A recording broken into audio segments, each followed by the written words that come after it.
E aí pessoal, boa tarde, parabéns. Estamos aí na nossa semana de articulação. Espero que estejam gostando da programação, que tenham feito as boas perguntas na segunda-feira, né? E a gente, da melhor maneira possível, achar as respostas aqui durante a semana, né? A gente vem então com o caso do senhor Gervásio, né, que vocês já devem ter lido várias vezes para começar a responder, né, as questões de aprendizagem. E aí, então a gente vai trabalhar um pouquinho com ele hoje. A gente vai trabalhar numa perspectiva um pouquinho diferente daquela que a gente está acostumado a ver. E a gente está num curso de medicina que tem como embasamento, a princípio, né, um embasamento importante, um embasamento científico, né? Mas a gente vai conversar também sobre outras maneiras de entender esse caso, tá? Bom, com neurônios, memória e consciência médica. Bom, Maria olhou para o seu esposo depois de 30 anos, quase 50 anos juntos, né? E perguntou: onde foi parar o meu querido Gervásio? Essa foi a pergunta dela. E aí então, eu como professor posso te explicar o que são neurônios, o que é o cérebro, o que é a doença de Alzheimer, posso falar com você sobre neurotransmissores, um monte de coisas. Mas nesse olhar que Maria deu para o seu esposo Gervásio, existia muito mais coisa ali. Por exemplo, será que a gente deixa de sermos a mesma pessoa quando a nossa memória se esvai? Será que a gente se torna uma pessoa diferente quando a gente perde a memória? Na verdade, essa é a pergunta principal que Maria trouxe quando olhava para ele, né? Essa aqui é a imagem do senhor Gervásio, criada por IA, tá? Criada por IA. Depois alguém podia fechar a cortina, por favor, para a velocidade. E então, o senhor Gervásio não começou como um paciente, né? Começou com a sua história de vida, né? Começou como um homem, pai de família, marido, trabalhava numa oficina, né? E sabia voltar para casa quando necessário, quando ele tinha que fazer os seus afazeres, né? Mas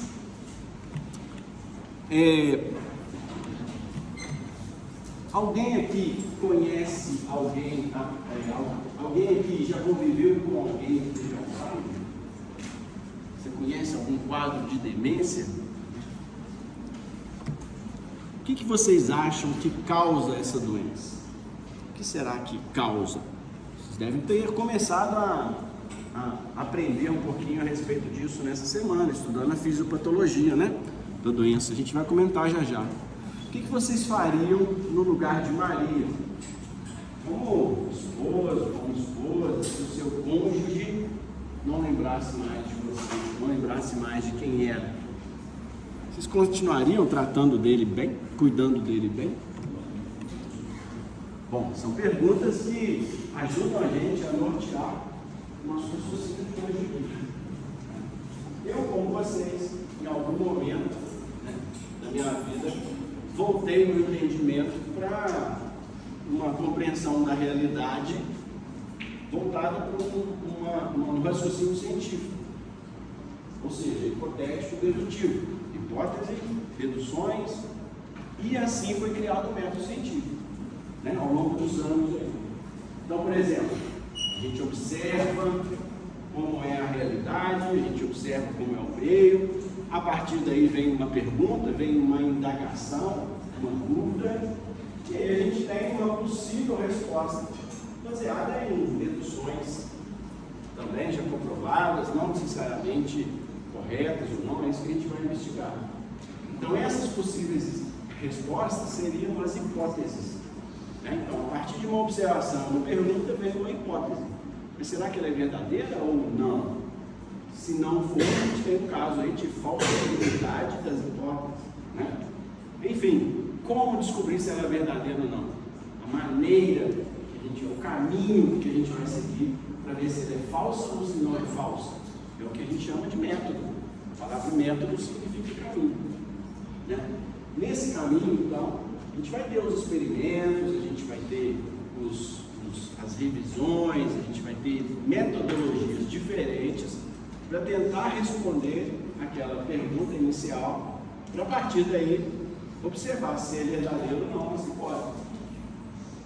Com essa investigação de determinado modo, a gente vai ter um resultado.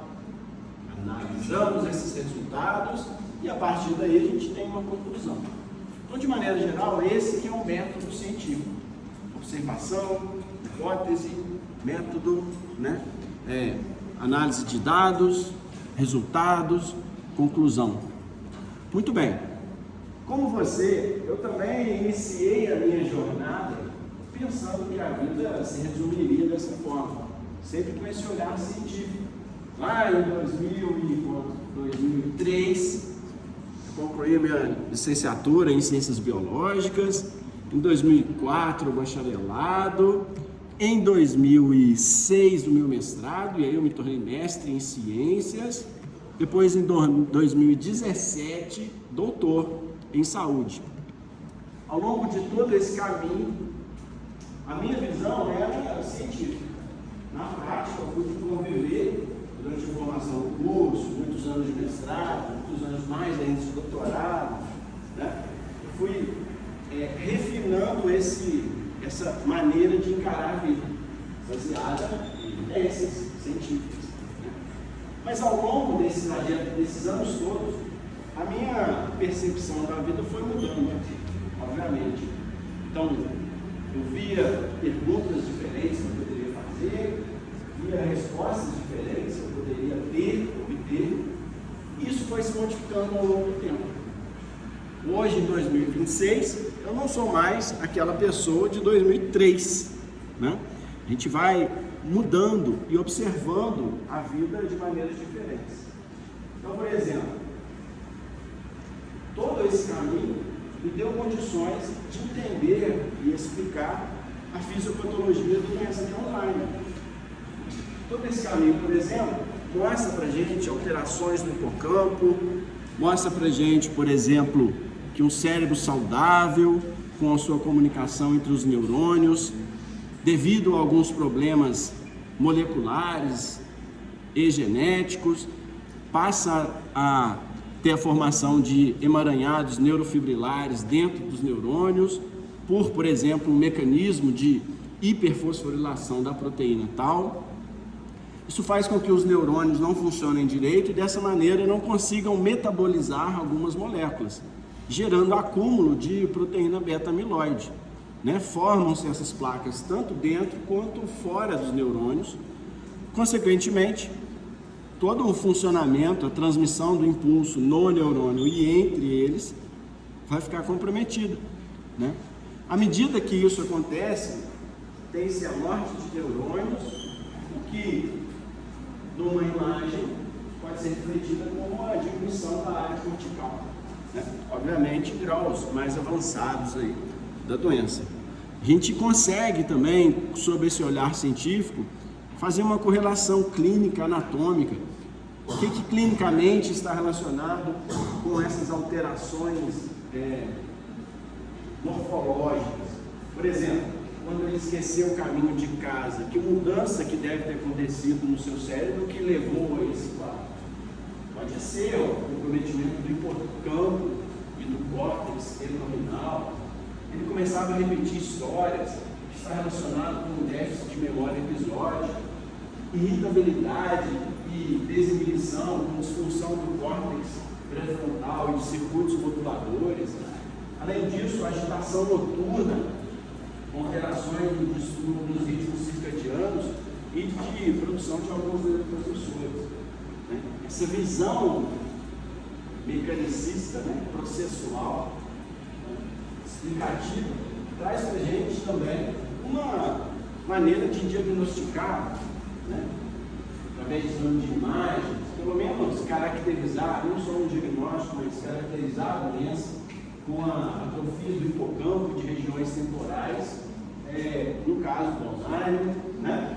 E, como parte de todo esse conhecimento científico, um tratamento, ou possível tratamento farmacológico, que envolve uma série de medicamentos, e aí, dependendo do caso, vai ter um e ou outro, nas suas respectivas prescrições, como a rivastigmina, por exemplo, que é uma anticolinesterase, e dessa forma aumenta a disponibilidade de acetilcolina na felicidade.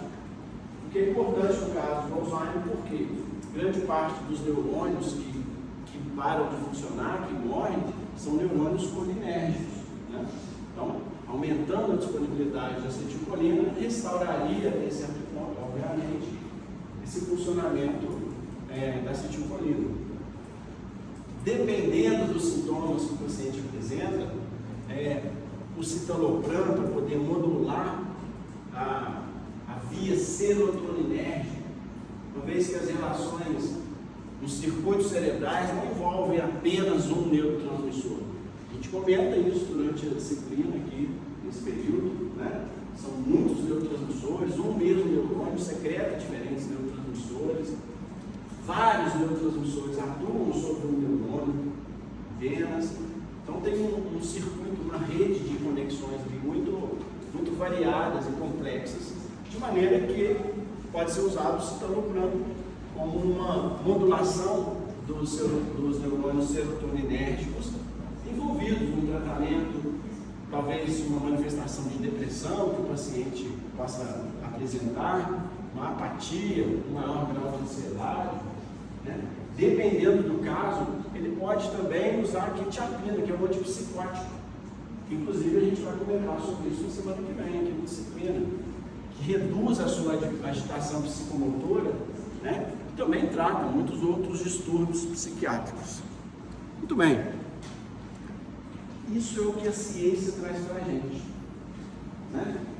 Isso é o que a gente consegue, ao longo de um conhecimento acumulado e aprendendo sobre a doença, a partir da tecnologia que vai se desenvolvendo simultaneamente, a gente vai aprendendo cada vez mais.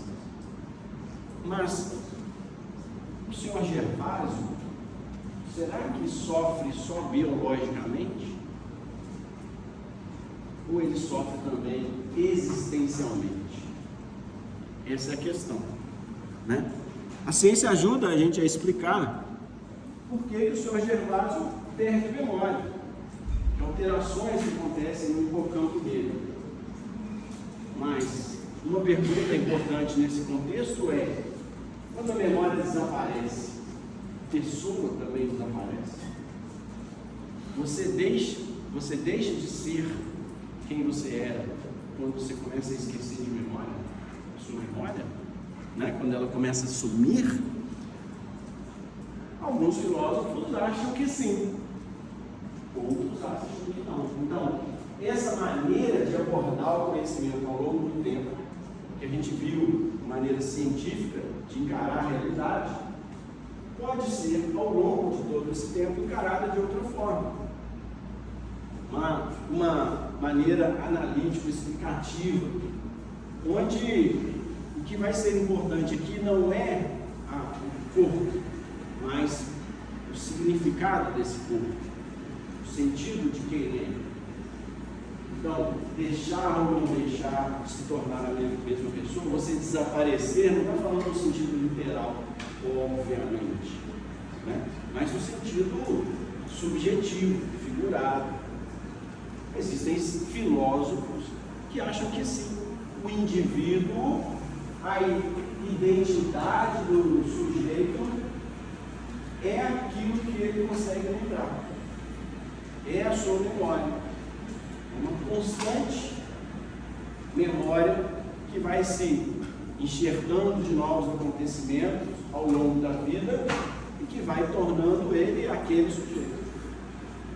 Então, para esse raciocínio, para essa linha de pensamento, quando a pessoa desaparece, a pessoa também, quando a memória desaparece, a pessoa também desaparece. Mas, obviamente, essa não é uma unanimidade, essa não é uma certeza. Existem outros pontos de vista em relação a isso. Por exemplo, outros indivíduos acham que o indivíduo é a sua própria história, não necessariamente a sua memória. Outros pensadores acham então que o indivíduo é aquele que é capaz de interagir com o meio que ele está, é capaz de relacionar, é capaz de responder a um carinho, a um olhar, é capaz de sentir fisicamente um carinho, um olhar, ou até mesmo um maltrato. Esse indivíduo torna-se indivíduo enquanto ele é sensitivo aos afetos, sensitivo ao seu ambiente e é capaz de responder a ele. Esse aqui é um quadro do Van Gogh, não sei se você conhece, né? Chama A Noite Estrelada. Ele pintou esse quadro quando estava internado no hospício. Lá na França, ele tinha alguns distúrbios psiquiátricos, que hoje em dia se sabe que eram transtornos bipolares. Ele tinha transtorno bipolar, ele tinha também crises de epilepsia, síndrome de abstinência, então gerava uns comportamentos muito alterados para o vilarejo onde ele morava lá na França. A partir daí ele teve uma discussão com outro pintor, e aí o contexto, ele foi e cortou um pedaço da própria orelha esquerda. Como ele era uma ameaça, foi entendida no local como uma ameaça para a saúde da população ali daquele vilarejo, ele mesmo foi internado, foi feita uma pressão e ele se dispôs a ir para o hospício se tratar. Mas lá ele foi proibido de pintar no próprio quarto. Mas aí ele fez um acordo lá com o pessoal, e aí no porão, em algum outro lugar que ele poderia pintar, ele continuava praticando a sua habilidade, o seu dom, né? Então, olhando da janela do hospício, numa determinada noite lá, ele viu aquelas estrelas, aquele céu, ele incorporou uma árvore que não fazia parte da imagem onde ele vivia, mas que fazia parte da sua memória, da sua infância. E a partir de então, ele foi se consagrando, né, como um grande pintor, uma grande arte que ele desenvolveu ao longo dos tempos. Muito bem, por que eu trouxe isso aqui? Eu quero que você me diga se a pintura desse jeito, depois de tanto tempo, isso foi em 1880, alguma coisa, depois de tanto tempo, tem o mesmo valor do que o original?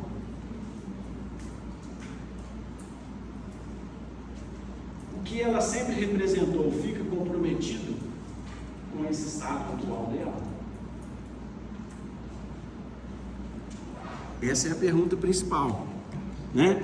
É assim que a gente pode ter uma ideia de como tratar o caso do Sr. Gervásio.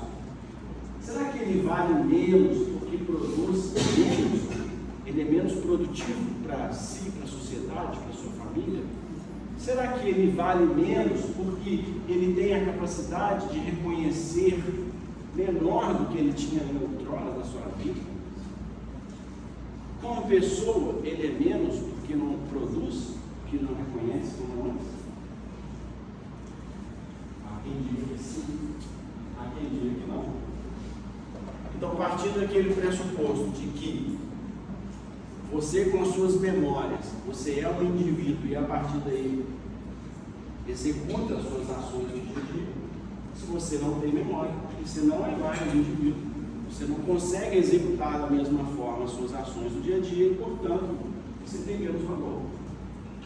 É uma maneira de se pensar sobre esse caso. Né? É uma maneira que acaba, de certo modo, desumanizando o indivíduo. Pode gerar, por exemplo, um certo descaso com uma equipe médica que, porventura, vem tratar esse paciente. Uma vez que, já que ele não lembra mesmo o que nós estamos fazendo aqui, nós podemos fazer qualquer coisa com ele que vai lembrar mesmo. Isso pode acontecer, né? Mas existe uma outra maneira de abordar isso. Em termos de produtividade, quando a gente fala de produção, no estilo de mundo que a gente vive hoje em dia, essa produção tem muito a ver com capitalismo, com produtividade mesmo. Então, fica estruturado na nossa linha de raciocínio que os indivíduos valem mais ou valem menos se eles são mais ou menos capazes de produzir. Dizendo de outro modo, de gerar dinheiro, de fazer a roda girar, a roda financeira girar. E aí eu te pergunto, nessa visão, quem vale mais, o jovem ou o idoso? O jovem produz muito mais que o idoso. Quem vale mais, um idoso saudável ou um idoso desmemorizado? O saudável vale mais. Então, dentro dessa visão capitalista de um indivíduo ser proporcional àquilo que ele é capaz de produzir, na sociedade a gente tem uma grande desvalorização do idoso, consequentemente, de quem é um idoso adoentado, né? É mais ainda desvalorizado. Correto? Essa capacidade de reconhecer comprometido também interfere nos relacionamentos, uma vez que, se ele não se reconhece mais, obviamente, isso pode gerar um conflito interno. Se ele não reconhece mais os seus familiares, isso gera problemas familiares. Se ele não reconhece mais os seus médicos, os seus terapeutas, de maneira geral, isso traz transtornos de relacionamento. Então, será que o paciente vale menos? Será que o parente vale menos porque ele reconhece menos o seu redor? Né?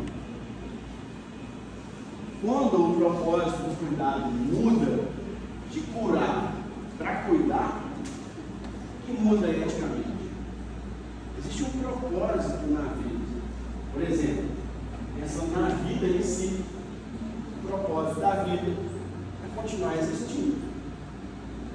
Como que a vida continua existindo? Através da reprodução. Desde as primeiras formas de vida aqui no planeta, há 3,5 bilhões de anos, existe vida aqui.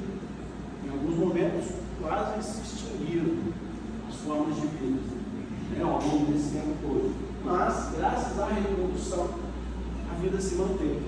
Então, a vida naturalmente tem o seu propósito. E qual é o propósito da pessoa? O propósito de vida da pessoa. Será que ele perde esse propósito quando perde a memória? Qual o seu propósito como médico? Olha isso, é curar o paciente ou cuidar do paciente, acompanhar, acolher o paciente. Quando se pensa em curar o paciente, a gente está pensando na doença. E aí então, ele não vai ter mais a doença e ele está curado. Segue tudo. Bem, agora, quando se pensa em cuidar do paciente, a gente amplia um pouco, aprofunda um pouco esse cuidado, essa ação médica, porque esse paciente pode não ter, a doença dele pode não ter cura mais, mas ele vai deixar de ser seu paciente? Não, ele vai continuar precisando de cuidados. Então, nesse momento, você não trata a doença, você trata o sujeito, você trata o paciente, o indivíduo. Você acompanha, acolhe e cuida daquele indivíduo que tem uma história de vida. Ele é um ser vivo, assim como você. O que te faz viver também faz ele viver as mesmas leis da natureza, as mesmas regras. Então você, como médico, você participa da vida do paciente. Se a gente considerar que tem pensadores que acreditam que o indivíduo é a sua própria história, é a sua própria vida construída ao longo do tempo, você, quando cuida dele, passa a ser um coautor da vida dele. Você está ajudando ele a escrever e a continuar a sua própria existência. Mas será que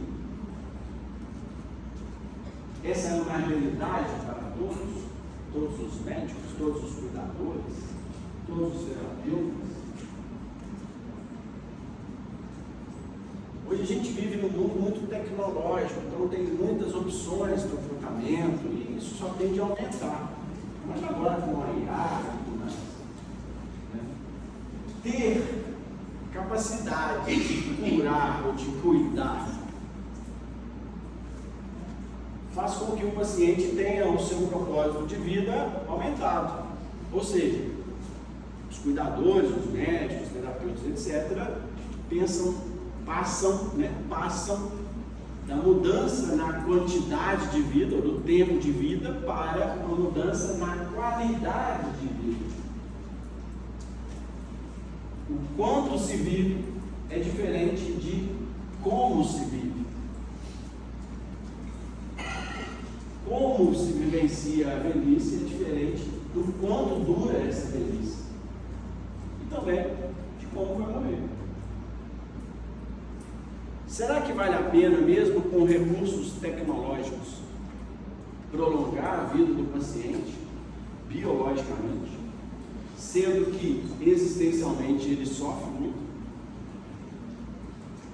Será que vale a pena? Eticamente, quando o propósito do cuidado muda de curar para cuidar, são as mesmas coisas que acontecem?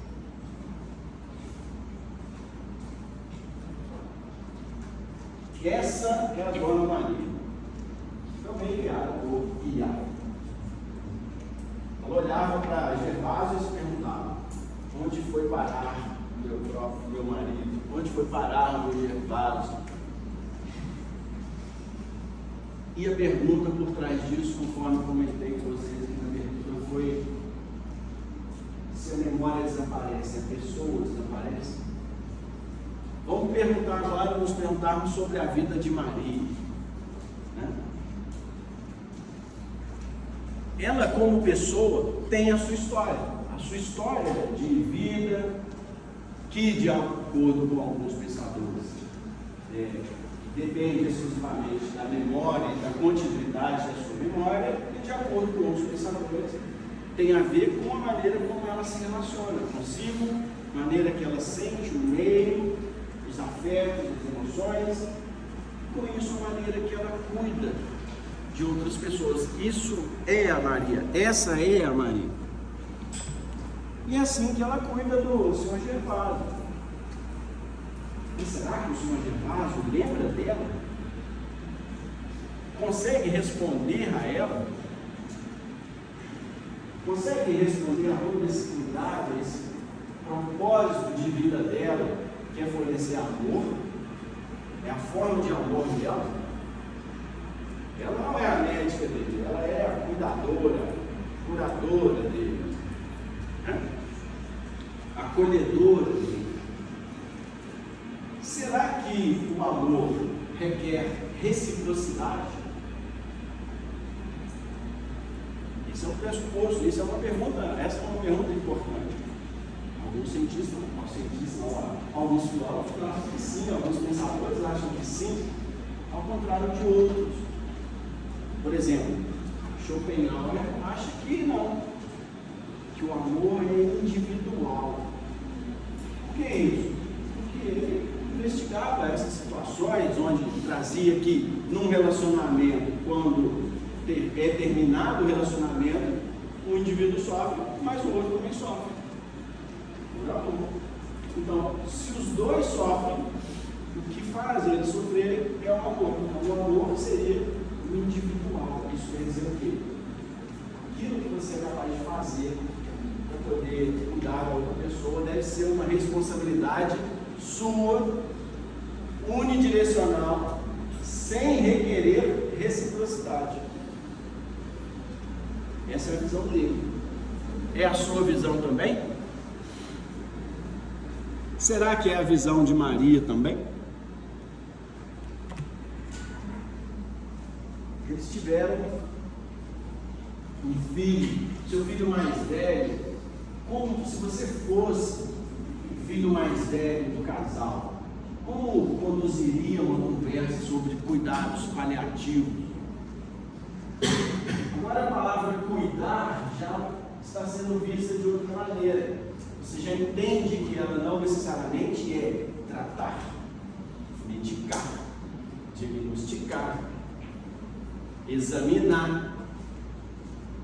Espero que ela já tenha tornado um pouco mais amplo o seu conceito de cuidar. E uma maneira de cuidar é através do âmbito paliativo.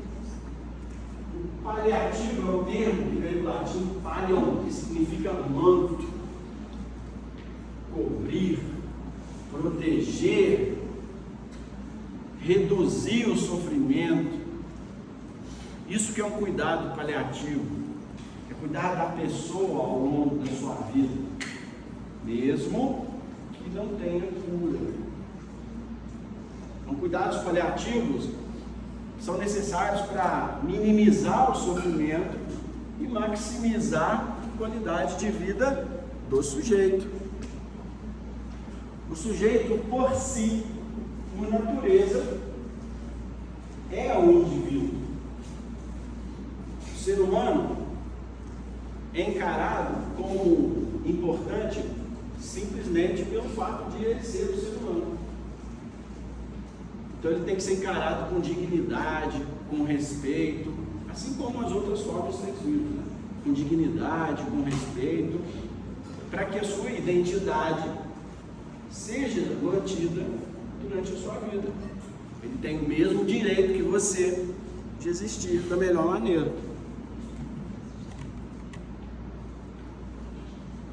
Mas esse paciente que está sendo cuidado, ele não tem cura da sua doença. Não tem cura da sua doença. Você acaba, de certo modo, perdendo ele. Escapa sobre as suas possibilidades científicas, cuidado dele. Como continuamos humanos diante da perda? Quem diz que nada que aconteça com o homem não é digno do próprio homem. Quem falou isso foi o Marco Aurélio, o imperador Marco Aurélio. Ele disse que se acontece com você, que é humano, então você é capaz de lidar com isso. Se o seu ser amado ou amada, ele não está te reconhecendo mais, sendo vocês humanos, vocês têm que aprender a lidar com isso. Vocês podem, conseguem aprender a lidar com isso. Como? A sua história vai permitir o desenvolvimento. Você, como médico, que se dá conta que não pode fazer mais nada pelo paciente, como lidar com isso? Você vai ficar frustrado? Você vai ficar doente? Porque você é limitado? Até certo ponto você chega, mas a partir dali não. Como lidar com essa perda do paciente? Percebe que eu não estou falando de morte, estou falando de outro tipo de perda. Sua atenção médica é voltada para isso. Nós somos aquilo que fazemos repetidamente. A excelência, portanto, não é um ato, mas um hábito. A virtude moral, consequência desse hábito. Tornamos-nos justos quando praticamos a justiça. Tornamos-nos ponderados quando praticamos atos ponderados. E nos tornamos corajosos quando praticamos coragem. Então, ser um bom médico só será possível quando você praticar isso. Ter determinado hábito não é algo teórico, não é saber que existe, é praticar. Então, um ato digno nesse contexto, um hábito digno nesse contexto seria curar ou cuidar do paciente. Isso você consegue desenvolvendo ao longo da sua história, praticando atos de cuidado com o seu paciente. Não são as coisas que nos perturbam, mas a visão que temos dela. Vamos supor que Maria fosse uma esposa desequilibrada. O fato de do Sr. Gervásio não estar se lembrando mais das coisas poderia afetá-la fortemente. Ela teve que ficar doente por causa disso. Agora vamos supor uma situação em que ela fosse uma pessoa bem equilibrada, que o fato dele perder a memória afeta ela, mas nem tanto. Ela continua com o seu propósito, com aquilo que ela acredita e tudo mais. Percebe que o que é externo é uma coisa e como a gente reage a essa coisa é outra história? É isso que eu estou falando aqui. Não são as coisas em si que nos perturbam. As coisas são neutras, são externas, são contingências da vida. Como a gente lidar com isso é que faz a diferença. Tenho pensado um pouquinho sobre isso com vocês em sala de aula, né? O que pode perturbar a dor? Será que o Sr. Gervásio sente dor física? A dor por si é uma coisa, a maneira que a gente lidar com ela é outra. Lembra da aula? Nossa, da analgesia, da analgésia, opioides? Falei bastante isso com vocês, né? A sua visão como médico, então, é fazer o que você consegue melhor, sabendo que tem um limite. Você pode, por exemplo, ajudar a Dona Maria a ressignificar aquela dor. Ou seja, uma coisa é dor, outra coisa é sofrimento. Tem diferença? Uma dor pode ser um sofrimento ínfimo para uma pessoa, e aquela dor sentida em outra pessoa pode ser um sofrimento avassalador. Certo? Muito bem. A sua visão, então, pode estar voltada para esse ponto e também você como médico. Quando você se dá conta de que o paciente não mais vai melhorar, você pode desenvolver uma ansiedade, uma depressão. Você não consegue tratar todos os pacientes. Se você for uma pessoa que tem esse grau de pensamento, que você é o poderoso, que é o fantástico, que pode salvar todos, é só cair na sua mesa de cirurgia, no seu consultório, que você resolve. Ao lidar com essas situações, você pode se frustrar. E por pensar desse jeito por tanto tempo, você pode desenvolver uma depressão. Não consegue lidar com isso. Então, a gente tem que saber também ressignificar a nossa relação com o paciente. A gente tem que saber entender que temos algum limite. Há mais razão em ter o corpo do que em tua melhor sabedoria. E quem sabe para que serve o teu corpo? Justamente a tua melhor sabedoria. O que isso quis dizer é que a vida é soberana. Existe uma potência de vida, algo no ser vivo, no ser humano, no homem, no super-homem, que faz com que a vida dele seja maior do que aquilo que a ciência pode explicar naquele momento. Isso quer dizer o quê? Quer dizer que vão ter sintomas do paciente, você não vai entender o motivo dele estar sentindo aquilo, mas ele sente. Vão ter respostas de tratamentos que você não vai entender o motivo daquilo, mas ele responde daquela forma. Os sintomas que ele apresenta é o corpo dele, a vida dele, a história dele, a potência de vida dele, tentando se equilibrar. Então, essa ideia funciona para a gente como uma lição de humildade intelectual, ou seja, mesmo que a gente tenha todo o conhecimento científico possível, existe um limite, porque a vida de ação, uma vez que a vida é muito mais poderosa. A vida que está aqui no planeta, está aqui muito mais do que os seres humanos estão, bem mais. O paciente não é apenas um caso clínico, um objeto de estudo ou um portador de uma doença. Não é um Alzheimer do leito 35. É o senhor Gervásio que está lá no leito. Não há que se ter uma visão reducionista de tratar um paciente como uma doença. O caso foi sobre o quê?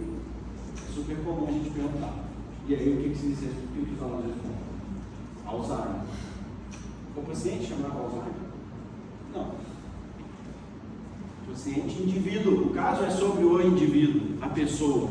Não é sobre a doença. Ele é um sujeito de discurso. É a história dele, é da história dele que a gente está falando.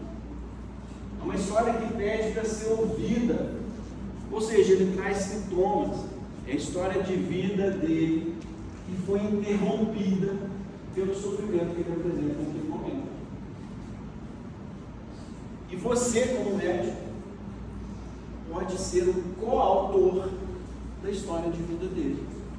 Olha como isso é poderoso. Você pode ajudar a ele viver da sua melhor maneira possível. Maria se perguntava: onde foi parar o meu querido Gervásio? A ciência ajuda a gente a entender os mecanismos da doença. Mas a filosofia, o pensamento, ajuda a gente a entender quem é o sujeito por trás dessa doença. Você, como médico, cuidador, acolhedor, companheiro, você, como pessoa, precisa dos dois.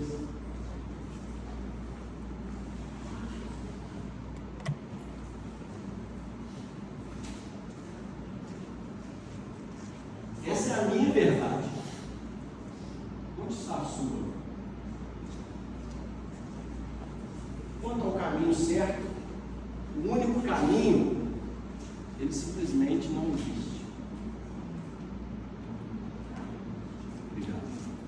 É isso. Muito bem, moçada.